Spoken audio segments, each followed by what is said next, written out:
Shalom Aleichem. Shalom. Shalom a toda a congregação, a toda a Kahal. Que o santo bendito seja com cada um de vocês. Vamos estudar. Deixa eu dizer uma coisa para vocês. O louvor é fundamental. Ele prepara a tua neshama, tua alma. Ele te prepara para ouvir as Escrituras.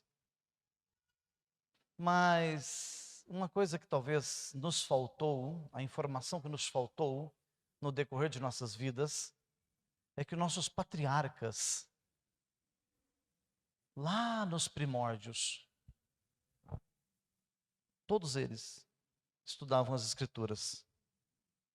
Alguém poderia dizer assim, Rosh, mas quando eles estavam peregrinando pelo caminho do deserto, ou antes da peregrinação dos 400 anos que eles ficaram cativos no Eretz Mitzrayim, Eretz, terra, Mitzrayim, Egito. Eretz Mitzrayim, na terra do Egito, eles já serviam ao Eterno. Porque a Torá, a Bíblia, ela foi passada aos nossos antepassados. Então, desde os primórdios, eles estudam.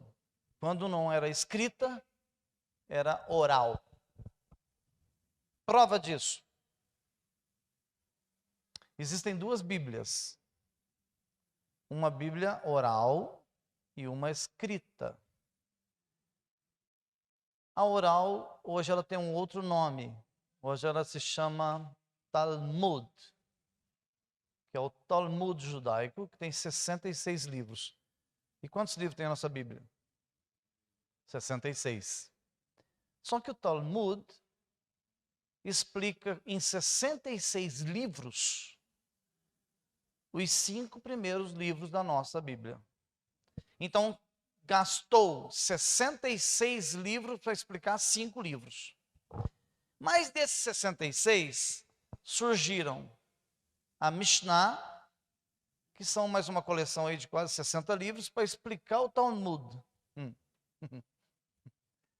O que acontece? O que eu quero dizer com isso? Não basta nós frequentarmos a igreja.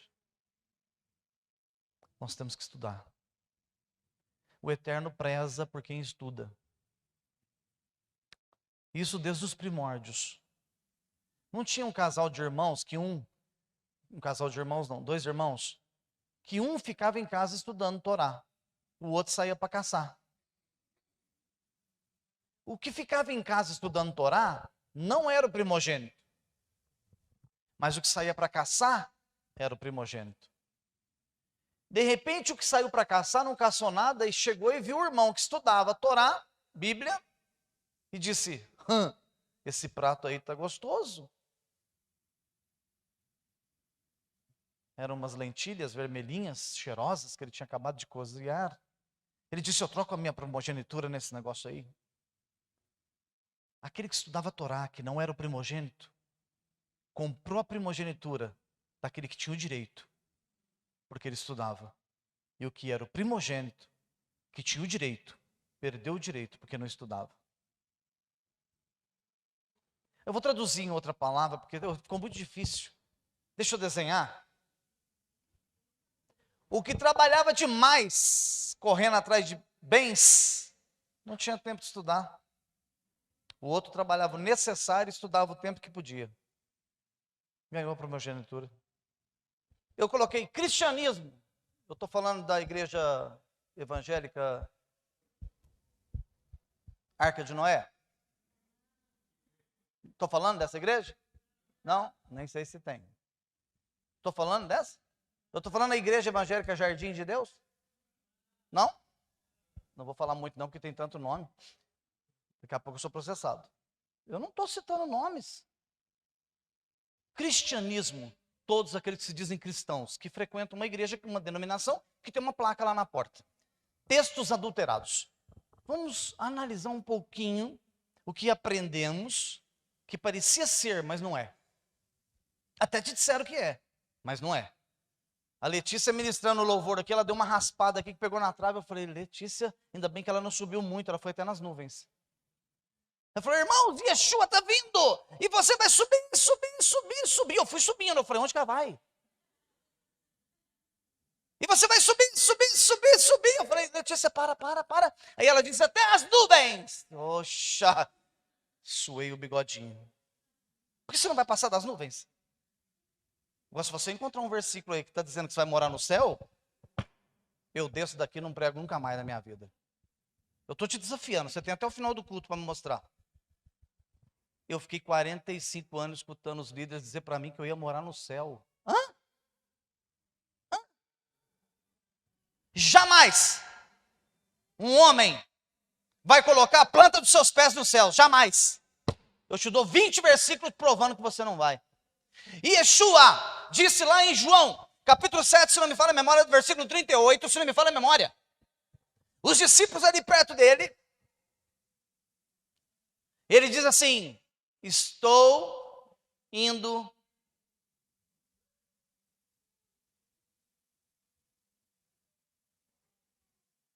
embora. Escuta o que ele falou. Para onde eu vou, vós não podereis ir. Um discípulo cochichou assim para o outro. Será que ele vai se suicidar? Porque ele está falando que para onde ele vai, nós não podemos ir. Será que ele vai suicidar? Ele, entendendo a intenção do coração, ele disse, não. Eu sou de cima. Vós sois de baixo. Quem é daqui não vai para lá. Mas quem é de lá pode vir para cá. Vós morrereis em vossos pecados. E daqui vocês não saem. 45 anos eu estava na igreja acreditando que eu ia para o céu ver os anjinhos.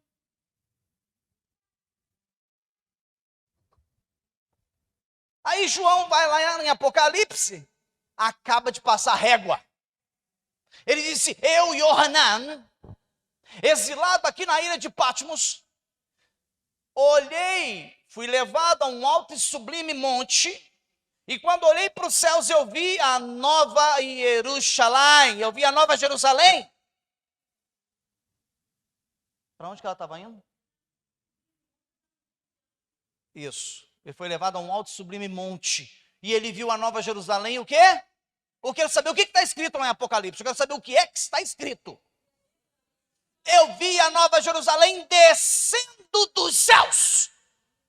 Se ela está descendo, e eu subi, eu vou chegar lá, não tem ninguém lá me esperando. Ou um anjo vai falar, o que você está fazendo aqui? Eu vim para a cidade santa. Ih, está lá embaixo, filho. Pegou o trem errado. Se Yohanan falou que está descendo, como é que eu vou querer subir? Mas Yeshua ensinou lá atrás, mas ninguém percebeu. Quando orais, oreis assim. Pai nosso que estais no céu, santificado seja o teu nome, leva-nos para o teu reino que eu quero morar no céu. Não é essa a oração? Não é assim que está escrito? Pai nosso que estais no céu, santificado seja o teu nome, venha!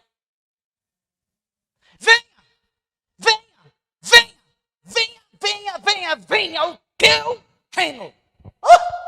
Quanto tempo você tem de crente? 20 anos? Você está igual eu, não prestei atenção nesse pedaço da oração. Eu falava venha, mas eu estava querendo ir. Isso são tudo erros de interpretação de texto. Erro de interpretação de texto. Você já viu alguém falar assim, irmão, aquele lá morreu, foi para o inferno. Hã? Não existe o inferno. Eu estou falando para você, você tem até as 9, 9h15 para abrir a tua Bíblia aí, eu quero que você abra. Eu quero que você abra. Você é crente? É? É? Abre. Eu quero que me mostre o versículo. Eu estou te dando o direito de defesa. Me mostre o versículo onde está escrito que existe inferno. Me mostra. Me mostra. Não foi inaugurado ainda. Ele vai existir ainda. Será inaugurado lá em Apocalipse capítulo 21. Não foi inaugurado, não existe. Tem gente querendo inaugurar o inferno antes dele existir. Tem gente que já manda, olha, o que você vê de comentário assim no meio, nossa, aquele lá desceu para o inferno de cabeça para baixo. Já viu essa frase? Desceu para o inferno de cabeça para baixo. Nem tem inferno, o cara ainda foi de cabeça para baixo. Não tem, não foi inaugurado, não existe. Mas você acreditou nisso a vida inteira, porque os líderes te falaram. Olha como é que o negócio é bruto. Deixa eu falar uma coisa para você. Escute o que eu estou te falando aqui, ó. Preste atenção. Eu tenho cara de louco? Não, deixa eu fazer outra pergunta. Essa aí não vai dar. Vai que vocês são sinceros. Eu tenho cara de que não ter conhecimento das escrituras? Eu não sou doido de falar uma coisa que não sei, aquilo que eu estou falando. Eu estou em rede mundial. Esse vídeo vai para o YouTube. Vocês não sabem quantas pessoas compartilham os nossos vídeos no mundo inteiro. Vocês não têm noção. Nem eu tenho. Eu, para falar alguma coisa, eu preciso ter certeza daquilo que eu estou falando. Senão eu ficaria ridículo diante da comunidade. Então vamos lá, vamos aprender um pouquinho? Vamos dar uma noção do que acontece. Uma noção. Se fôssemos explicar isso na íntegra, levaríamos semanas para explicar. Cristianismo. Textos adulterados. Livro de Iov, Jó, Yohanan e 1 Coríntios 11, 4. João capítulo 2, versículo 4. Eu coloquei bem aportuguesado. Em vez de colocar Yohanan, eu coloquei bem aportuguesado hoje para facilitar para todos. Disse-lhe Yeshua, mulher, disse-lhe Jesus, mulher que tenho eu contigo, ainda não é chegada a minha hora. Quem já viu esse versículo nas escrituras? Que momento que isso aconteceu? Foi nas bodas de Canaã, da Galil, traduzido como Galileia. Nas bodas de Canaã, da Galil, estava tendo um casamento, uma boda. E o vinho acabou. Eu não vou entrar nessa questão, porque eles pregam por aí que era suco. Naquela época nem a Maguari fabricava ainda. Suco de uva. Me ajuda, gente, porque isso me dá tremedeira. Era vinho. A diferença é que os irmãos da antiguidade tomavam vinho não era cachaceiro igual os de hoje. É isso que muda. Você fala para o irmãozinho, pode tomar um vinho, cachê. Ele toma vinho, depois ele quer uísque, depois ele quer a caipirinha. É cara de pau. Ele quer tomar tudo que tem na frente. Vinho. Não é isso, irmão? Não é isso? Não é isso? Não tem uns irmãozinhos que é cara de pau? Tem? Tem. Isso, confessar é uma coisa linda que o irmão precisa ter. A gente precisa ser assim. Réu confesso.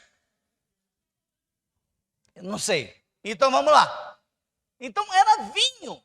Sempre foi vinho. Na ceia não pode servir suco de uva. É uma afronta ao Criador. Sabe por quê? Porque o vinho é símbolo de pacto, de aliança. Mas então o senhor serve vinho? Não posso. Porque se eu sirvo vinho, o irmãozinho era um cachaceiro antes de vir para cá. Ele toma o vinho. E se a esposa dele pega ele tomando uma birita, aí fala para ele, marido, você está tomando isso aí? O Orochi Marco falou que tem que ser isso aqui, porque isso aqui é forte, é para os fortes. O vinho é bíblico. Quer ver uma história? Abraham se senta com um homem chamado Melquisedec. Melquisedec. Malki, rei. Tzedek vem da palavra tzadik. O rei tzadik. A palavra tzadik vem da palavra justiça.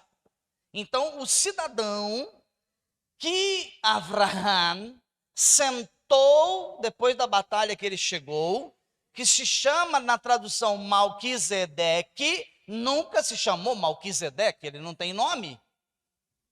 Lá é um título, está escrito Malquisedec. Malqui, rei da justiça. Mas o que ele fez quando ele sentou com esse homem? Ele comeu pão e tomou? Se ele tomou suco de uva, nós temos que arrancar essa página da Bíblia, ou então riscar e escrever de novo. Comeu pão e tomou vinho. E Yeshua nunca sentou com seus discípulos e tomou suco de uva. Tomou vinho. O vinho é símbolo de aliança. de pacto, aliança. Agora, olha só aqui. Disse-lhe Jesus: mulher, que tenho eu contigo? Ainda não é chegada a minha hora. Isso na Bíblia tradicional. Bíblia João Ferreira de Almeida. Tá? Essa Bíblia tradicional que o pessoal usa, 99% dos cristãos usam essa Bíblia. A tradução João Ferreira de Almeida está escrito: mulher, o que eu tenho contigo ainda não é chegada a minha hora. Não foi uma resposta mal educada? Chutou o tonel de vinho. Então vamos lá. Eu peguei uma tradução que é a do grego, do Valdir Carvalho, o Novo Testamento interlinear do grego. Olha a tradução na íntegra do grego. E diz a ela, Jesus, ó Jesus, que para mim e para ti, mulher, ainda não é chegada a minha hora. Ou seja, você e eu, o que nós temos com esse vinho? Essa tradução é na íntegra do grego. Mas na Bíblia judaica, essa que eu gosto de usar, que é uma tradução mais apurada, mais próxima dos originais, está escrito: e Yeshua respondeu: mãe, por que eu deveria me preocupar com isso? Ou você? Minha hora ainda não chegou. Mãe, por que você está preocupada? Eu e você preocupar com isso? Não chegou minha hora. Agora vamos lá no texto original. Eu ia pôr em hebraico, traduzir, mas vai gastar muito tempo, não dá, vamos cortar caminho, não temos tempo. Lá em João 2,4, nos originais, está escrito: mãe, o que eu posso fazer se o vinho acabou? Eu preciso aguardar a autorização do pai para fazer qualquer coisa aqui nesse lugar. É bonito? O que acontece? Roma pegou as nossas Bíblias e adulterou os textos. Mudou as palavras principais. Então tem muita coisa que você vai ler que não existe. Tem versículos que você vai ler que não existe.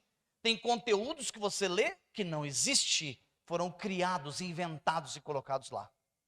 É lamentável? É lamentável. Mas o judaísmo não aceita textos adulterados. O que está escrito lá em Matitiahu, que Yeshua falou? Ai daquele que acrescentar um yud, a menor letra do alfabeto hebraico. Ai daquele que acrescentar ou tirar.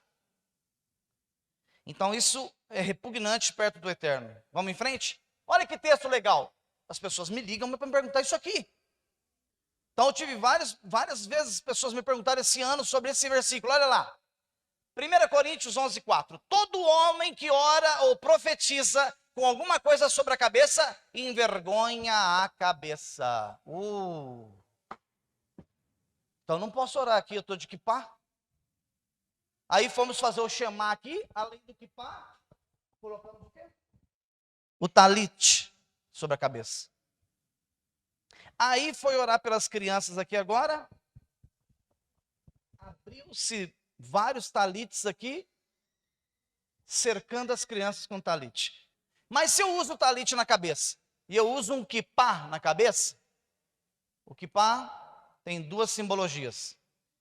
Primeiro, está dizendo que eu mando, eu escolho, eu tenho um livre-arbítrio, deixa eu dizer assim, fica mais fácil para vocês entenderem, até aqui. É para eu lembrar todo dia que eu tenho 1,65 m, nem 1 centímetro a mais, nem 1 a menos. O Eterno está dizendo: oi, marcou. 1,65 m. Se é pequeno, não passa de um barro modelado por mim. Segunda simbologia, o kippah é côncavo. Olha aí. E ele começa com a palavra o kaf. Kaf. A palavra kaf também é a simbologia de concavidade. Significa que a mão do Eterno paira sobre a minha cabeça. Aqui não tem nada inventado. Aqui não se inventa nada. Sabe aqueles 3 jovens que foram jogados na fornalha? Você vai ler lá e vai ver que eles estavam de túnicas e com cobertura na cabeça. Está escrito. Já usavam talit e quipá. Ok? Então, se está escrito, todo homem que ora ou profetiza com alguma coisa sobre a cabeça envergonha a cabeça. Está falando de chapéu? Está falando de quipá? Está falando de talit? Olha o versículo, como que ele fica muito aleatório, fica muito longe de você ler e entender. Imagina uma pessoa que não tem muita facilidade de interpretação de texto. Quando ela lê isso, aí me manda uma mensagem: Rosh, eu vi o senhor de quipá, mas eu li um versículo aqui agora que é uma desonra, que o homem não pode estar com uma cobertura na cabeça. Vocês fazem o shemá lá na sinagoga com o talit sobre a cabeça, mas está escrito que envergonha a cabeça. Vocês não podiam cobrir a cabeça. Porque não é isso que está escrito? Mas o texto original não fala sobre isso. Então vamos entender um pouco melhor? Vamos lá. A resposta está no próprio capítulo. Mas quando você deixa o versículo 4 versículos abaixo, 5 versículos abaixo, as pessoas perdem a coordenação. Elas esquecem o que ler lá em cima. Olha o que está escrito no próprio capítulo. Todo homem que ora e profetiza com alguma coisa sobre a cabeça, envergonha a cabeça. Lá no versículo 14. Não lhes ensina a própria natureza das coisas, que o homem com o cabelo crescido degrada a si mesmo. É proibido um Yehudi. Eu sou um judeu askenazi. Eu sou um judeu. É proibido um judeu andar de cabelo comprido até aqui no ombro. Isso é o que está dizendo aqui. Que é desonra para o homem andar cabeludo, com o cabelo nos ombros, descendo nas costas. É proibido. Mas se alguém falar assim: ah, Roche, mas tem a lei do nazireu. Você é nazireu? Você nem fez teste de DNA ainda para saber se é judeu, quanto mais nazireu. Só que se você é nazireu, você não pode pôr a tesoura no cabelo. E nem a gilete na barba. Não pode tomar vinho. Aí entra nas regras do nazireu. A lei do nazireu está ativa? Claro que está. Quem foi que tirou elas? Ninguém. Só que o cidadão tem que saber que ele é nazireu. Se ele não é, ele não tem que acatar as leis de nazireu. Ficou claro essa aqui? Agora, quando alguém perguntar por que vocês usam a cobertura na cabeça, vocês entenderam agora? Ficou mais fácil de explicar para as pessoas? Então, aqui está um erro de interpretação de texto. Então, muita gente me questiona. Eu acho que agora vai ficar mais fácil vocês entenderem. Vamos lá, 1 Coríntios, capítulo 11, versículo 5. E a mulher que ora e profetiza com a cabeça descoberta, envergonha a cabeça. O véu, vocês viram que tem uma porção de meninas aqui com véu. Nossa sinagoga usa véu. Tem muitas sinagogas que não usam véu. É questão de opção, de costumes. Eu acho muito interessante usar o véu. Eu optei, apesar de nós sermos sefaradi, eu sou um askenazi, a nossa sinagoga é meio mesclada, né? Então nós fazemos alguns ritos sefaraditas, ora askenazitas. Então agora me perguntaram recentemente se nós íamos fazer a meditação dos 40 dias até Rosh Hashanah, do Ano Novo. Ano Novo agora é dia 7, né, de setembro. O Ano Novo bíblico, o Ano Novo divino, de Deus. Agora é dia 7 de setembro. Nós vamos fazer os 40 dias de meditação. Eu falei, eu não optei de fazer os 40 dias de meditação para chegar até Rosh Hashanah, porque eu sou um askenazita. Então eu tenho que pegar a Serihot, eu tenho que pegar as brahot, as bênçãos e as orações do Ashkenazi. E o Ashkenazi só ora uma semana antes de Rosh Hashanah. Então eu posso fazer essa opção. Então nós ainda não trouxemos uma identidade concreta para Beit. Mas nós vamos chegar lá, calma, nós estamos adaptando. É muita informação. Então a mulher não pode, não convém orar e profetizar com a cabeça descoberta, porque envergonha a cabeça. Quando você lê isso aqui, Não dá-se a entender que a judia está corretíssima com o véu dela? Por favor, não é lenço. Lenço é isso aqui, tá? Ó. Lenço é isso. O que põe na cabeça é véu. Se você chamar isso de pôr na cabeça de lenço, podem falar, é isso. Entendeu? Então é véu. Mas eu não quero que vocês se constranjam. Se tiver alguma mulher aqui que vai entrar dentro desse conceito, não se constranja. Você está aprendendo agora. Então tudo que você vem aprendendo, você vai começar a pôr em prática. Você vai começar a entender. Então, e a mulher que ora e profetiza com a cabeça descoberta envergonha a sua cabeça. Então, o que é que 1 Coríntios 11:5 está falando da mulher que envergonha a sua cabeça de estar com a cabeça descoberta? É véu? É alguma coisa que tem que pôr na cabeça? Vamos lá. A mulher que ora e profetiza com a cabeça descoberta é aquela que tosou o seu cabelo na nuca. Não é permitido pela Torá uma mulher ter o cabelo na nuca. Desonra a sua própria cabeça. Nós temos 9 anos de sinagoga. E eu nunca ensinei isso para vocês. Eu vou ensinando no contra-gota, porque senão vocês não suportam. A carga é meia pesada. Alguém poderia dizer, Rosh, nós não estamos na graça? E Yeshua não tirou todas as leis? Deixa eu fazer uma pergunta, respira, por favor. Por que Yeshua morreu na cruz do Calvário? Para perdoar? Por que só um respondeu? Yeshua morreu na cruz do Calvário para perdoar os nossos pecados. Agora, por favor, traduz para mim a palavra pecado.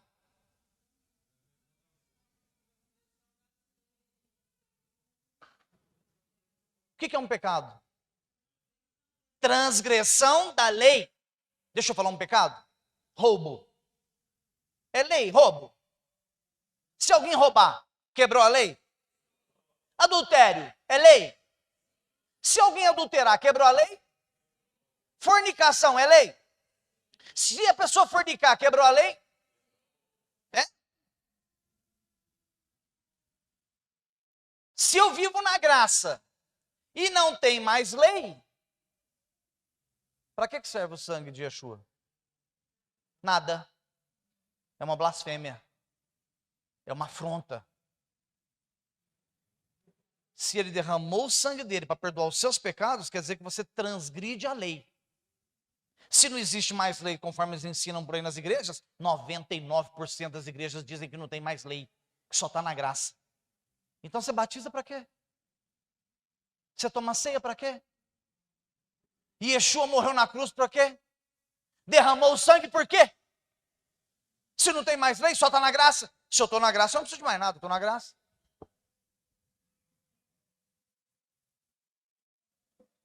Deixa eu traduzir de uma forma mais simples. Câmera, vamos lá? Vem comigo.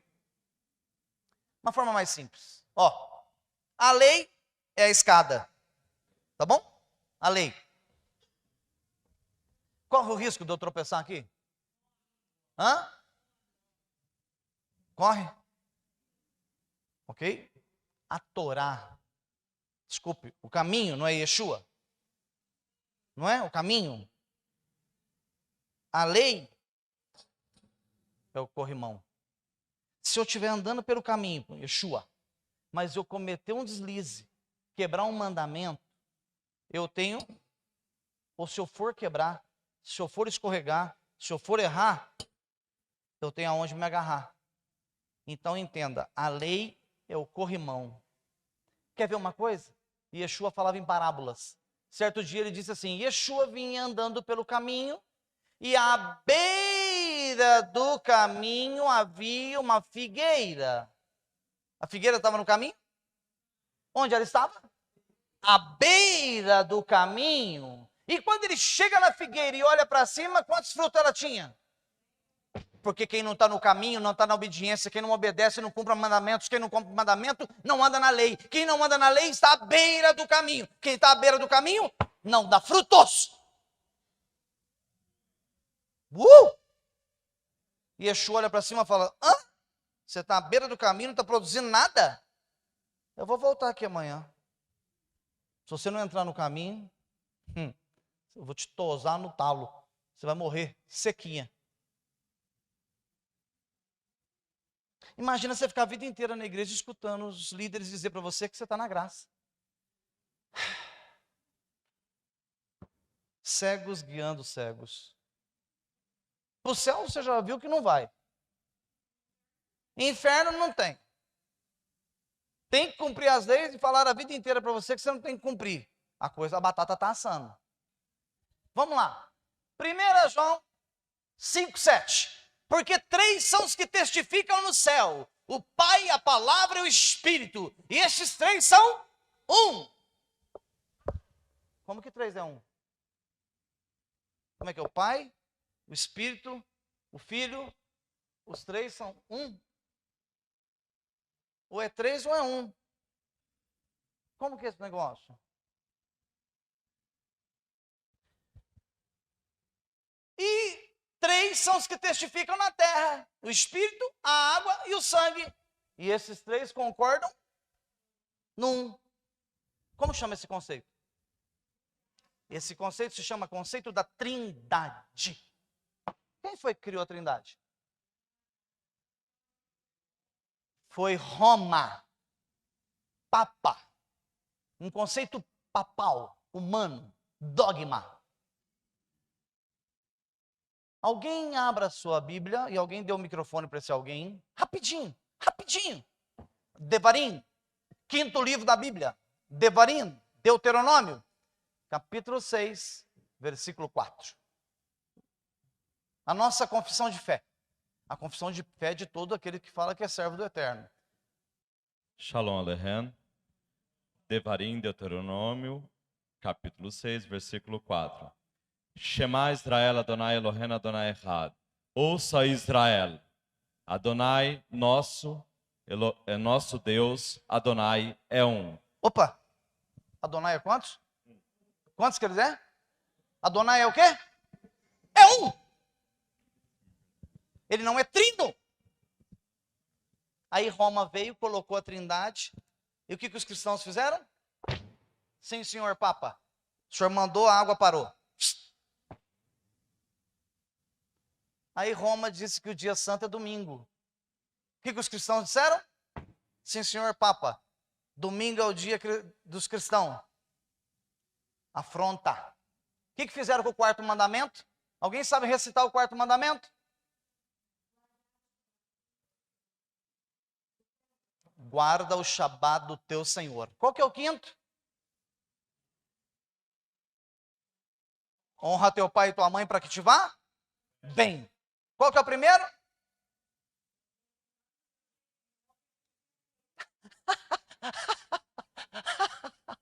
Qual que é o 1º mandamento?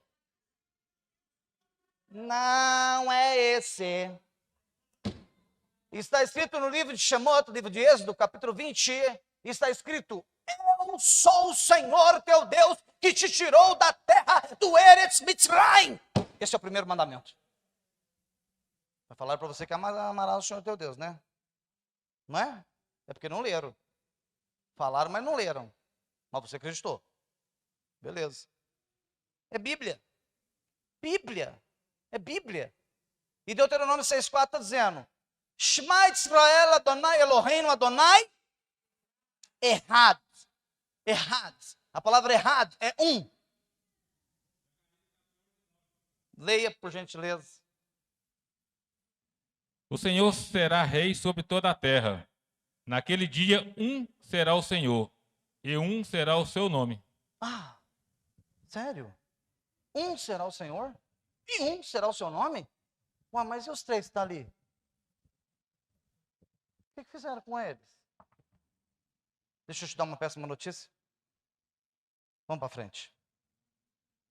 Vamos para frente. Vamos lá. Desidério Erasmo. ou Erasmo de Roterdã, que viveu entre 1469 e 1536, um estudioso brilhante. Esse texto foi inserido na sua Bíblia no ano de 1516. Ele não existe. É fake.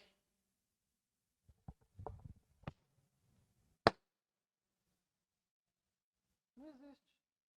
Por que você está chocado? Porque ele está falando que um é o que testifica no céu, o outro testifica na terra. Ali está falando de 3. Não existe 3. Criar o texto. Roma criou o texto e inseriu em 1516 dentro da sua Bíblia. Não existe. Eu falei que você ia ficar chocado. Deixa eu te falar uma coisa. Estuda. Estuda. Eu comecei essa noite falando para você que você precisa estudar, precisa conhecer. Não é só frequentar, não é só sentar na cadeira, não é só ver um vídeo no YouTube. Tem que estudar. É chocante? Muito. É muito chocante. Vamos em frente, para nós terminarmos. Matitiahu 28:19. Portanto, ide e ensinai todas as nações, batizando-os em nome do Pai, do Filho e do Espírito Santo.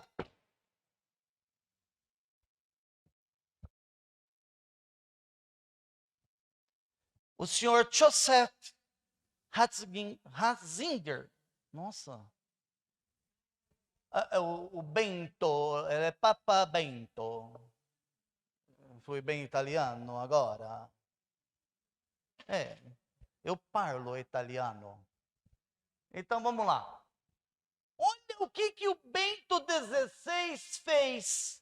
Escreveu um livro que se chama Introdução ao Cristianismo. Quando ele era cardeal, ele escreveu um livro. O livro foi lançado a primeira edição em 1968. Lá na página 82, 83, compra o livro para você ler. Olha o que ele disse. A forma básica, segura, porque vai doer. A forma básica de profissão de fé trinitariana, de Deus Pai, Deus Filho e Deus Espírito Santo, em Mateus 28:19, está dentro do livro do Bento, ele disse, tomou forma durante o curso do... Tomou forma, não existia. Tomou forma, foi acrescentado, nós inserimos, nós adulteramos, nós colocamos lá dentro. Foi tomando forma durante o curso do século segundo, durante o século segundo e terceiro, no ano 200 e o ano 300 depois de Cristo, em conexão com a cerimônia do batismo no conceito de Roma. Eis que te batizo em nome do Pai, em nome do Filho e em nome do Espírito Santo. Cego guiando cegos. Cegos, estamos lotados. Guias de cegos, lotados. Só que o cego que guia o cego vai descer para o Sheol. E o cego que foi guiado vai junto com ele, também vai descer para o Sheol. Na verdade não desce, né? Eu expliquei esses dias aqui, né? Mas não vamos entrar nesse assunto. Então vem cá, o livro está aqui, a edição está aqui, a página está aqui, compra quem quer, estuda quem quer. O negócio está aí. Cai quem quer. Acredita na mentira quem quiser. Iov 2:9. Iov, Jó. O livro dele fala sobre o seu lamento. Que ele era um homem de muitas posses, o homem mais rico daquele vale, onde ele morava. Um dos homens mais ricos da terra. O que aconteceu com Iov? O livro começa assim, ó. E esta é a história de Iov, de Jó. Um homem íntegro. Um tzadik. Um homem íntegro e justo. Aí alguém poderia falar assim, por que Jó sofreu tanto se ele era íntegro e justo? Você nunca se perguntou sobre isso?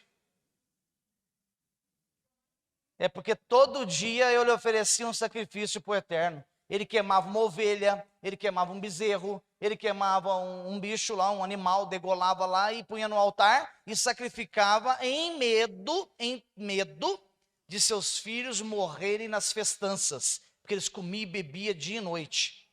E Iov ia lá, aí lá no meio do livro ele diz, o que eu mais temia, me aconteceu. Iov passou tudo que passou por causa dessa frase. O que eu mais temia me aconteceu. Deixa eu traduzir a frase para você. Quando ele disse o que eu mais temia me aconteceu, ele quis dizer, eu nunca confiei 100% em Deus. Porque ele temia acontecer uma desgraça com ele. E se ele temia acontecer uma desgraça com ele, é que ele não confiava 100% em Deus. Veio o teste.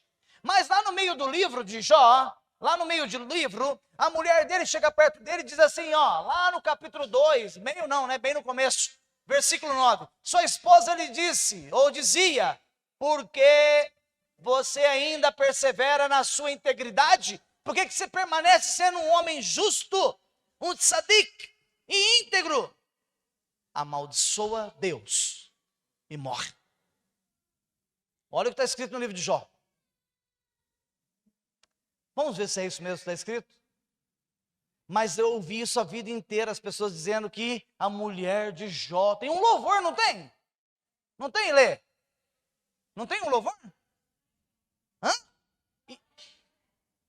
Jó, não posso falar o nome dela. O Jó. Essa aí é a Rose, né? Isso. E fala da mulher de Jó, que diz, amaldiçoa teu Deus e morre. Não fala na palavra, no refrão lá? Tem até música. Agora vamos ver o que está escrito nos originais? Vamos ver se é isso mesmo que está escrito lá? Vamos em frente? No original está escrito, Barech Elohim Vamet. Barech Elohim Vamet. É a última frase desse texto. Vamos ver a tradução?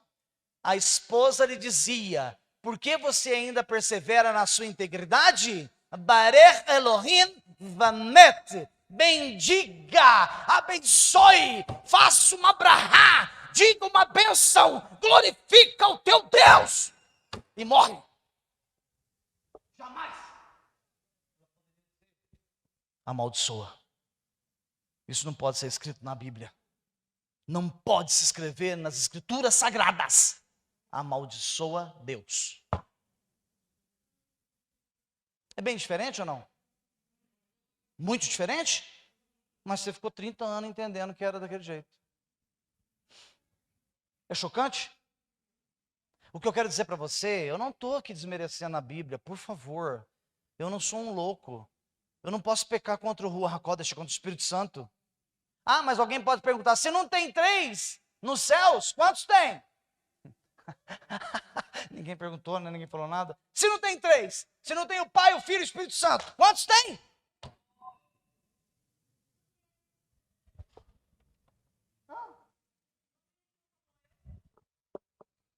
Quantos tem lá em cima? 2. 2. Não.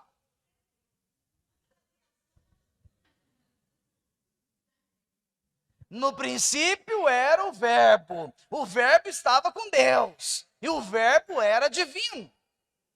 O verbo quem é? Yeshua.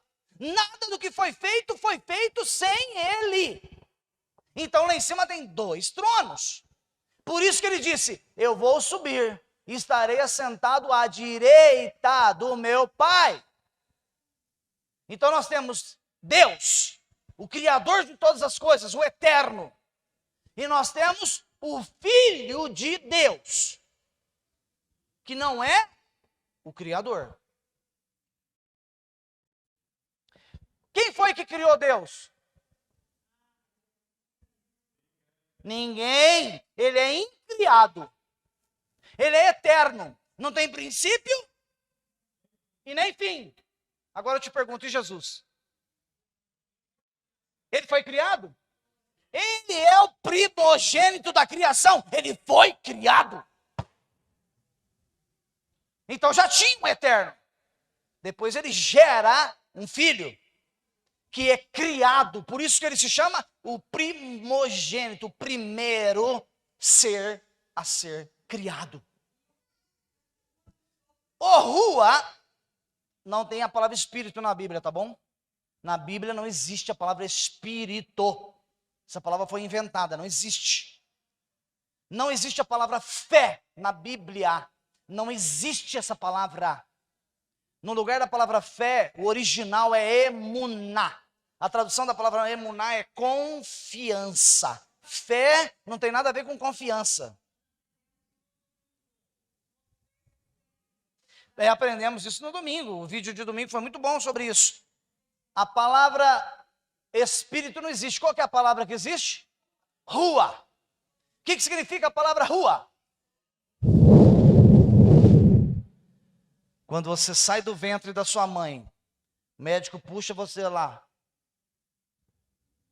E o primeiro ar que entra no seu pulmão é o rua de Elohim, o sopro de vida. Rua é sopro. Só que o nome do Espírito Santo no hebraico é Rua HaKodesh. Do Kodesh, santo. Sopro do santo. Sopro santo. Rua HaKodesh. Então não se chama Espírito Santo. Agora, o Espírito Santo, o Rua HaKodesh, não é uma pessoa. Ele não é uma pessoa, uma entidade, uma divindade. Ele é uma centelha. Deixa eu ver se eu consigo explicar. Ele é uma centelha. Uma faísca. Já viu quando você pega o isqueiro e faz assim? Sabe aquele foguinho que sai? Aquilo é uma centelha. Ele é uma centelha divina do próprio Criador. Ele é uma faísca da essência divina. Então o Espírito Santo de Deus é o próprio Deus. Ficou claro ou ficou meio difícil de entender? Claro? Então a Bíblia não é trinitariana. 99% das igrejas são trinitarianas. Conceito romano. Estão debaixo do dogma romano papal. É chocante? É. Difícil aceitar? É. Por isso que eu falo, você chega aqui e ouve uma verdade dessa, você fica chocado, você fala, não, eu vou voltar lá, colocar minha roupa de cristão, porque eu não dou conta não. Vamos terminar então? Que o santo bendito seja, o Hakadosh Baruch Hu, aquele que vive e reina para todo sempre, vos abençoe, vos dê entendimento, discernimento, esclarecimento de tudo que vocês ouvirem nessa noite. Debaixo do seu Ruach HaKodesh, do seu Santo Espírito, eu vos entrego esse conhecimento para que vocês vivam e possam usufruir da verdade que está escrito na sua palavra. Em o nome de Yeshua HaMashiach. Yevarecha Adonai veishimerecha. Yaev Adonai panamelecha viunecha. Issa Adonai, Adonai panavelecha. Veasem lecha. Shalom.